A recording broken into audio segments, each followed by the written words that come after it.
las instalaciones de lo que es FUNTE y somos estudiantes de la Universidad de El Salvador y queremos saber y conocer lo que sería el perfil ideal de las personas que educan a personas con discapacidad física. En esta ocasión me encuentro con la doctora Ligia Braníos. Es un placer para mí tenerla y que nos haya permitido estar haciéndole esta entrevista a usted. No, con mucho gusto, con mucho gusto. Bueno, comenzaríamos con las preguntas. La primera es, ¿desde cuándo trabaja en esta área y por qué la escogió? Bueno, yo me gradué en el 2001, ¿verdad? En ese año ya me gradué de la subespecialidad de fisiatría. Hice 8 años de la carrera de medicina, 2 de medicina interna y luego ya la subespecialidad.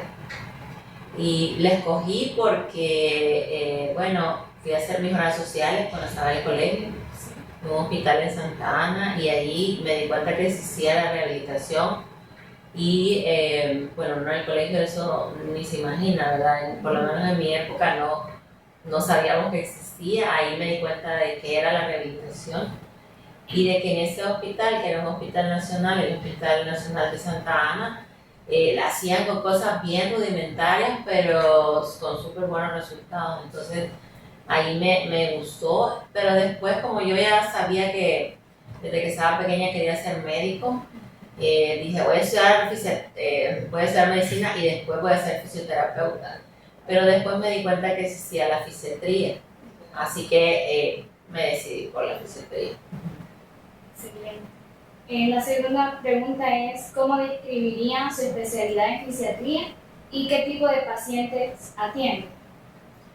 La especialidad, yo creo que así como me la imaginé, fue y hasta más, ¿verdad?, de lo que me había imaginado, porque la especialidad nuestra, que por cierto es poco conocida, y creen que somos psiquiatras por el nombre, ¿verdad? Creen que somos masajistas, ¿verdad? Imaginan un montón de cosas, pero realmente la fisiatría es una carrera, una especialidad muy linda. O sea, a mí me encanta el trabajo que hago y en estos años he tenido un montón de satisfacciones, pero tiene muchos retos, ¿verdad? Es una carrera que demanda mucho, uno pues crecer como profesional, estudiar mucho, pero es una carrera que me encanta. Y la otra pregunta que es, los pacientes.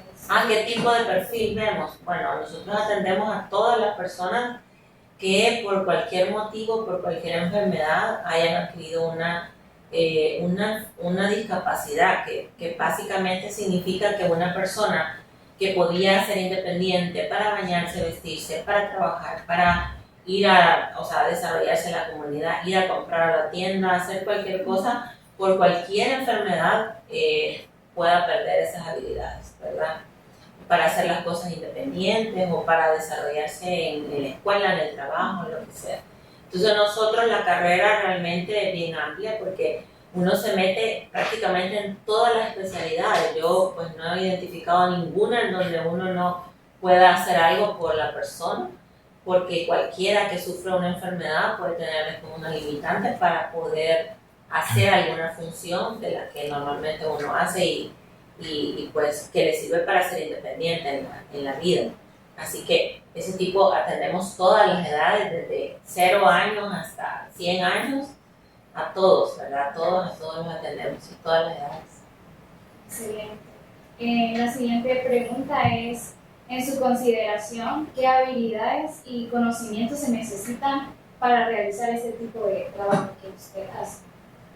Bueno, yo creo que los conocimientos, pues obviamente los de la carrera, ¿verdad? Que uno cuando sale, aprende un montón de cosas, pero después hay que seguir aprendiendo. Entonces, por ejemplo, hay herramientas que nosotros acá en Teletón hemos ido implementando y conociendo. Por ejemplo, la CIF, que es la Clasificación Internacional del Funcionamiento de la Discapacidad de la Salud. También diferentes capacitaciones que dan, por ejemplo, la Organización Mundial de la Salud. Hay que conocer también de leyes mucho. La carrera exige conocer de diferentes leyes, tanto que aplican para población adulta como para población pediátrica. hay que conocer todas esas leyes, estar actualizado. Hay que conocer también deberes y derechos de los pacientes, porque uno al presentar a una persona una discapacidad puede tener expectativas que son poco realistas, ¿verdad? Y por el pronóstico, a veces la persona ya no va a poder hacer nunca más lo que antes hacía, y esa es una de las partes más difíciles de que uno como fisiatra le toca enfrentar, poder decirle, saber cómo decirle a la persona que ya no va a poder hacer eso, que hay que buscar otra forma de hacerlo, que si no lo va a poder hacer ellos, lo va a tener que hacer otra persona, va a necesitar apoyo, y sin quitarle al mismo tiempo la esperanza de vida, ¿verdad? Porque si uno lo dice mal, puede uno, de verdad, o sea, matar la esperanza de una persona y por eso quedar ya con un daño psicológico mayor del que ya tiene, ¿verdad? Entonces, es como bien complicada esa parte, y esa es la que nos ha tocado ir aprendiendo. Acá en Teletón, desde el 2014, estamos trabajando con la atención centrada en el usuario, entonces eso nos ha permitido tener varias herramientas que nos han servido para ir abriendo nuestra mente y cambiando y aprendiendo otro enfoque a la hora de abordar al usuario. Para no, como dice nuestra profesión, nosotros tenemos que ayudar a restituir la salud, pero no provocar un daño. Entonces es bien complicado, y creo que uno de los retos más grandes que tiene mi especialidad es básicamente eso, ¿verdad? Es poder validar las expectativas que tiene la persona cuando pasa una consulta con un médico fisiatra, y luego saber identificar cuáles son las potencialidades que tiene, considerando la discapacidad que tiene, puede ser leve, moderada, severa, profunda, ¿verdad? Entonces, y al mismo tiempo buscar que de eso que tiene quizás es poco lo que tiene de potencial, de ahí ver qué usted encuentra para ofrecerle a la persona y a la familia. Entonces, y saber comunicarse creo que es una de las claves de esta especialidad, porque si uno dice las cosas de una manera inadecuada, puede, como les digo, lo bueno que puede haber sido el tratamiento, la persona puede salir creyendo que uno es el peor médico del mundo, ¿verdad? Porque uno no sepa. Entonces esas son de las cosas que hemos estado trabajando con nuestro, no solamente con nuestros médicos, sino que también con nuestros colaboradores, saber cómo decir las cosas a las personas. Entonces esa parte creo que es de las más difíciles que nos toca enfrentar porque eso no se lo enseñan a uno, ¿verdad? Eso no se lo enseñan. Bueno, tal vez ahora sí las últimas generaciones que han salido los han formado con el enfoque biopsicosocial, que es el que usamos. No es el enfoque médico-asistencial, sino que es biopsicosocial. Pero esa sería. Porque tratan con niños, ¿verdad? Sí, y entonces al tratar con niños uno tiene que saber el pronóstico, tiene que usar herramientas de evaluación específicas que le sirvan para dar pronóstico. ¿Qué quiere decir? Por ejemplo, este niño probablemente sí va a caminar sin nada, pero este otro quizá lo va a hacer en silla de ruedas. Entonces ya hay tablas, ya hay estudios estandarizados que le dicen a uno cómo evaluar y cómo saber si esta persona va a lograr o no. Y en base a eso uno proyectarse el tratamiento que va a dar. La siguiente pregunta sería, en su consideración, ¿qué habilidades intrapersonales son importantes para un especialista en fisiatría? Bueno, hablando siempre del mismo tema del enfoque biopsicosocial, de cómo hablar la comunicación, creo que el médico fisiatra tiene que ser una persona con una mente súper abierta, ¿verdad? Con una gran empatía por la familia, tiene que saber comunicarse bien, ¿verdad? Tiene que hacer las preguntas adecuadas para tener las respuestas adecuadas, ¿verdad? Tiene que saber trabajar en equipo, porque uno se da cuenta en esa especialidad que bueno, eso sí nos lo enseñaron, ¿verdad? Que uno debe trabajar en equipo. O sea, la única manera de atender a una persona con una discapacidad sobre todo si tienen una discapacidad múltiple, como aquí nos pasa, que tienen, además de la física, tienen también problemas intelectuales, visuales, auditivos, etcétera, etcétera. Tiene que aprender a trabajar en equipo porque usted se da cuenta que no es solamente usted el que va a ayudarle a la persona a salir adelante, o sea, tiene que haber un trabajo en equipo y con todo, y aparte de eso con la familia, saber trabajar con la familia y con todo el equipo de profesionales y reconocer además que hay un montón de cosas que uno no sabe y que la sabe mejor otra especialidad u otra parte del equipo. Por ejemplo, acá en Teletón tenemos un equipo, trabajamos sobre todo en los casos de discapacidad permanente, niños con parálisis cerebral o adultos con derrame cerebral o ACV, se llama, ¿verdad? Amputaciones, todo eso que va a dejar una discapacidad permanente, aprender a trabajar con todas las especialidades que se requieran, ¿verdad? Lenguaje, psicología. Acá tenemos, pues trabajamos en equipo con lenguaje, psicología, con evaluaciones psicométricas, con el terapeuta ocupacional, y entonces entre todos pues se aborda el caso, ¿verdad? Entonces uno tiene que tener la mente bien abierta, ser bien empático, ser a trabajar en equipo, respetuoso de todos, no solamente del equipo con el que uno trabaja, sino que también de la familia. Porque también la familia tiene derecho a decir esto no lo quiero o esto sí lo quiero. Y uno al final tiene que decir, bueno, yo le explico que esto sí le ayudaría, pero si usted no lo quiere, ¿verdad? Es su decisión. Entonces, son un montón de cosas con las que uno al final tiene que lidiar y tiene que aprender, ¿verdad? A trabajar, ¿verdad? Y también la habilidad de poder manejar los pacientes difíciles. Porque también a veces, bueno, el lema aquel de que cuando uno atiende a un paciente, a un usuario, el cliente tiene la razón, no siempre en medicina no aplica. No aplica porque muchas veces hay otras situaciones, otras actitudes, ¿verdad?, que hacen que la persona no pueda llevar un proceso de rehabilitación adecuado. Entonces, también uno tiene que aprender.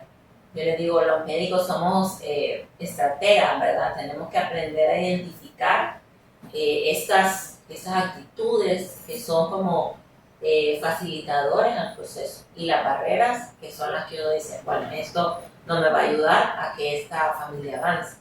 Entonces uno tiene que aprender a identificarlas y uno aprender a abordarlas. Entonces la habilidad de comunicación es bien importante. La siguiente pregunta es, ¿cuál es el proceso para evaluar y diagnosticar a un paciente?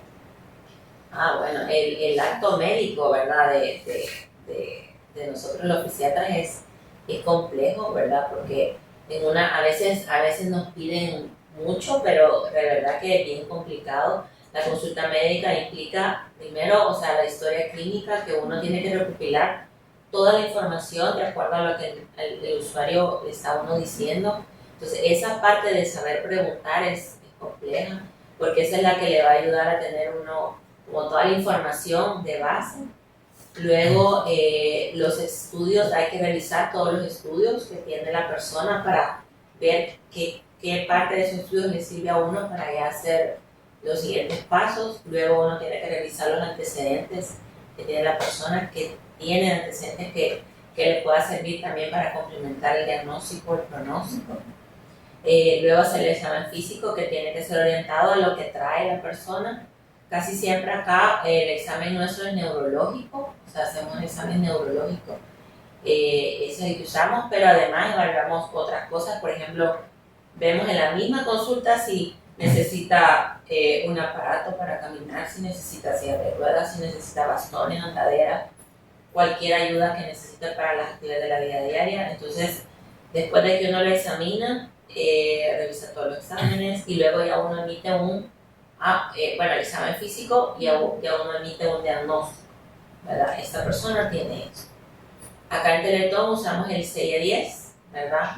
Ya lo tenemos dentro de nuestro expediente electrónico. Nosotros acá tenemos desde el 2007 un expediente electrónico, entonces toda la información va aquí y metemos todo ahí. Entonces con CIE-10 metemos el diagnóstico, hacemos el diagnóstico. Y obviamente ahí es un proceso de diagnóstico diferencial, se llama. Entonces uno va descartando no es esto, pero eso uno lo hace en el momentito, ¿verdad? Es en el momento. Luego ya uno pone, acá en Teletón ponemos objetivos, ¿verdad?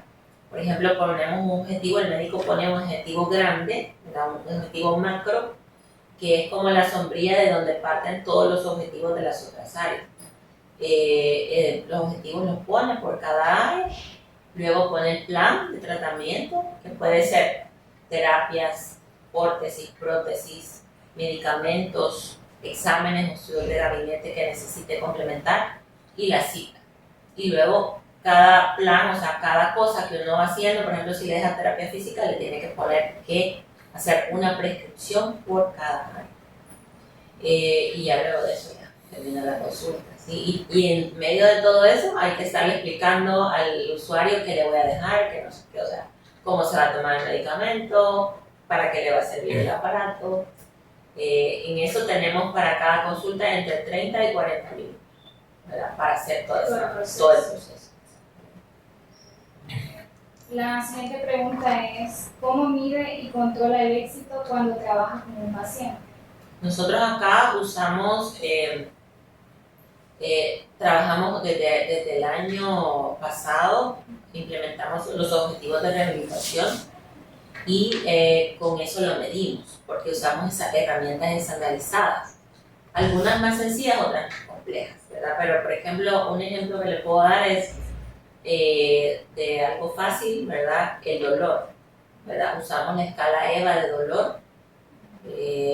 Esa es una, ¿verdad? De todas las que usamos, pero, por ejemplo, para medir el dolor, ¿verdad? Le preguntamos al usuario cuánto le duele del 1 al 10, o tenemos unas escalitas en donde va la carita de dolor y, ¿verdad? De que está alegre hasta que está llorando, y con esa medimos el dolor, que nosotros acá recibimos bastantes casos que vienen por dolor.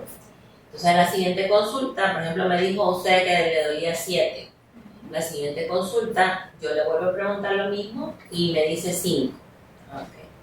Y obviamente otros síntomas, ¿verdad? O sea, ya no se me duerme la pierna, o sea, otros síntomas que uno pregunta que tenía en la evaluación anterior, que uno revisa la evaluación anterior y ya. Además, las evaluaciones que hacen en las otras áreas, por ejemplo, en terapia ocupacional usamos el FIM, que es la escala de evaluación funcional, que ahí vemos que están las personas independientes en la actividad de la vida diaria. Entonces ahí se va dando un punto dependiendo de cómo está independiente o dependiente la persona. Entonces se va como calificando. Igual en otras áreas, por ejemplo, medimos la movilidad, por ejemplo, usted se fracturó el codo, podía doblar, uno tiene que tener 180 grados, pero yo puedo doblar y me faltan 30 grados, entonces lo mido, tenemos una reglita. Entonces, hay un montón de herramientas que usamos para medir el éxito o la gravedad del éxito y si el tratamiento ha funcionado. Entonces, nosotros acá estamos usando ya los objetivos de rehabilitación, que lo que se hace es definir un objetivo, una meta. Por ejemplo, yo le pongo una meta, pero aplicado a una actividad funcional. O sea, por ejemplo, yo tengo una fractura, me quedó el codo que no lo puedo estirar, pero yo me pongo la meta que me voy a poder hacer la cola, me voy a poder peinar y hacer una colita, porque así me peino, ¿verdad? Entonces, esa es la meta que le ponemos al paciente, aunque le toque, que, por ejemplo, agachar la cabeza, pero al final, con esos limitación, lograr la meta funcional. O sea, ese es el cambio que le hemos dado al enfoque de eso. ¿Por qué? Porque al final son metas reales, metas adaptadas a la realidad suya, no aquí hacer las terapias de forma repetitiva, sino ya viendo cómo usted en su casa se desempeña. Por ejemplo, aquí ponemos metas así como quiere volver a hacerle la comida a los niños, por ejemplo. Quiere volver, por ejemplo, se fracturó la mano y no la puede mover, quiere volver a prepararle la comida a su familia. Esa es la meta, ¿verdad? La final, pero para llegar a eso hay que trabajar dolor, un montón de cosas. Pero hoy sí hemos implementado eso y ya lo estamos haciendo en todas las áreas, que no solamente es la meta que camine, sino que ya es algo bien específico. Por ejemplo, que camine 10 metros usando andadera.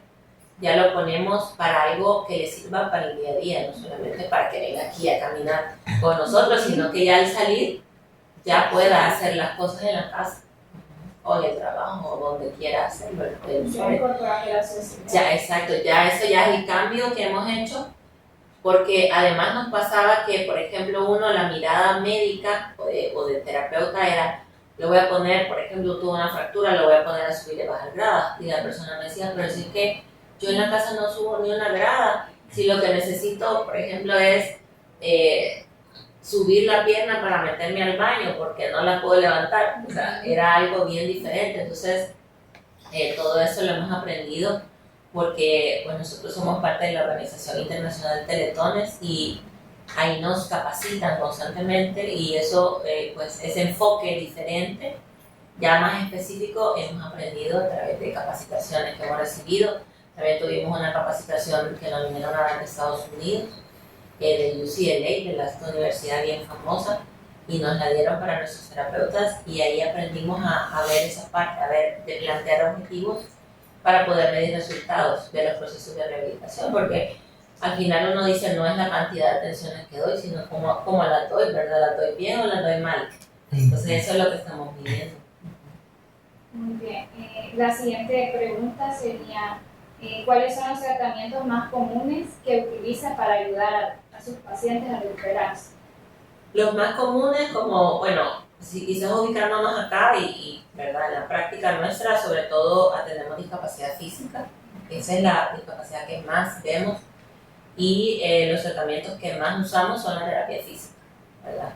Casi siempre, la mayoría de nuestros usuarios, y la que tiene más demanda acá en Teletón, aquí en Funter, es la terapia física, ¿verdad? Es la que más se usa y las demás son como complementarias o de apoyo, pero la que más usamos es la física. Y de ahí medicamentos para dolor, que viene mucha gente con relajantes, dejamos relajantes, antiinflamatorios y ejercicio, ¿verdad? Porque dentro de todo eso que se hace para bajar el dolor, también va no solamente con la colocación de un aparato para bajar el dolor, sino que también un programa de ejercicios para que la persona en la casa también lo haga. La siguiente pregunta es, ¿qué estrategias utiliza para trabajar con los pacientes que pueden tener problemas de movilidad? Pues lo que ya les conté, ¿verdad? Lo que ya les conté, esas son como las estrategias que usamos, que son la definición de los objetivos basado en metas funcionales, ¿verdad? Algo de la vida diaria de la persona, ¿verdad? Entonces nos metemos como, hacemos como preguntas así como, antes uno decidía qué es lo que va a hacer el usuario, ahora le preguntamos, ¿usted qué quiere lograr? Entonces, a veces hay algunos que les cuesta bastante aterrizar la meta, pero les hacemos preguntas claves, ¿verdad? Entonces, por ejemplo, en el día a día, ¿a usted qué es lo que más se le dificulta hacer? Entonces ya nos dicen, a mí se me dificulta lavar o agarrar el guacal, o sea, cosas así del día a día. Agarrar el guacal y lavar ropa, eso es lo que más se me dificulta. Y entonces los terapeutas empiezan a trabajar en eso, o sea, empiezan, por ejemplo, a hacer ejercicios pensando en esa tarea específica de agarrar un guacal y echar el agua. Entonces creo que esa es la herramienta que más nos ha servido para, al final, el enfoque realmente sea biopsicosocial, que quiere decir que la persona puede decir qué es lo que quiere hacer, porque al final es su cuerpo, es su vida, es su entorno, ¿verdad? Que uno lo que hace pues orientarlo para que mejore su estado de salud, su calidad de vida, pero creo que es de las estrategias que más nos han servido usar la meta funcional.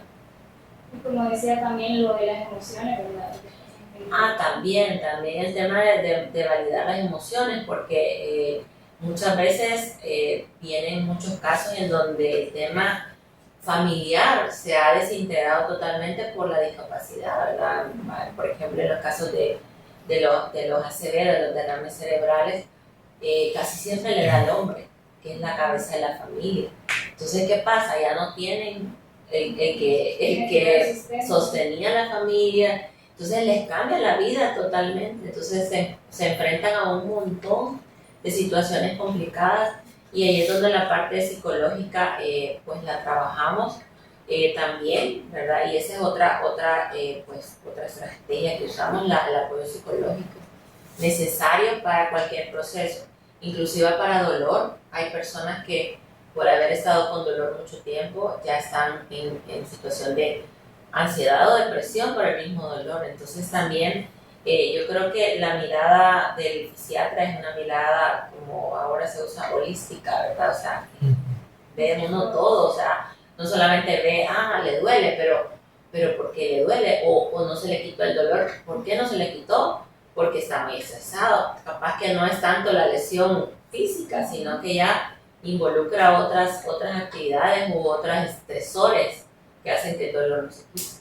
Entonces, pues también todo eso es lo que vemos como fisiatra, ¿verdad? Vemos toda esa parte también, para al final, pues resolverle, ¿verdad? Lo más que se pueda a la persona. Contribuir, ¿verdad? En el proceso. Exactamente, sí, encontrarle, porque muchas veces uno quisiera que solo las terapias resolvieran, pero una de las cosas que estábamos ahora haciendo revisión, porque nosotros siempre estamos como revisando nuestros procesos y tratando de mejorarlos, el tema de las barreras y los facilitadores, ¿verdad? Que lo tiene la CIF también. Entonces ahí uno se da cuenta de que hay muchas cosas que aunque usted quiera hacerle el mejor plan de rehabilitación, si hay una barrera que puede ser una barrera actitudinal de la misma persona con discapacidad o de la misma familia, no pasamos de ahí. Nos pasa mucho en rehabilitación profesional e inclusión laboral. Muchos casos nos llegan y cuando ya los interrogamos un poquito más de las entrevistas iniciales, la persona dice, no, si la verdad es que yo no quiero trabajar. Si mi familia es la que me está mandando a trabajar, pero yo no quiero trabajar. Entonces, eso pasa también, ¿verdad? Que si uno no tiene como esa parte psicológica, no identifica que puede estar siendo una barrera, y uno puede pensar que las cosas no van bien por otra causa y no, ¿verdad? Es la parte actitudinal la que uno tiene que aprender a identificar barreras y facilitadores. La última pregunta sería, ¿qué consejo le daría a alguien que está considerando la fisiatría como carrera? Bueno, yo le diría que la verdad que es una carrera linda, o sea, es súper linda la carrera, que tiene que estar preparado emocionalmente, porque son un montón de retos que tiene uno al final del día, y tiene que aprender a lidiar con todo eso, ¿verdad? Que es la carga emocional que si uno no tiene cuidado, se le puede uno hacer transferencia, ¿verdad? De el tema emocional que tiene que tener la mente súper abierta también a aprender todos los días y a ser humilde. Bueno, doctora, ha sido un gusto para mí poder hacer esa entrevista. Muchas gracias.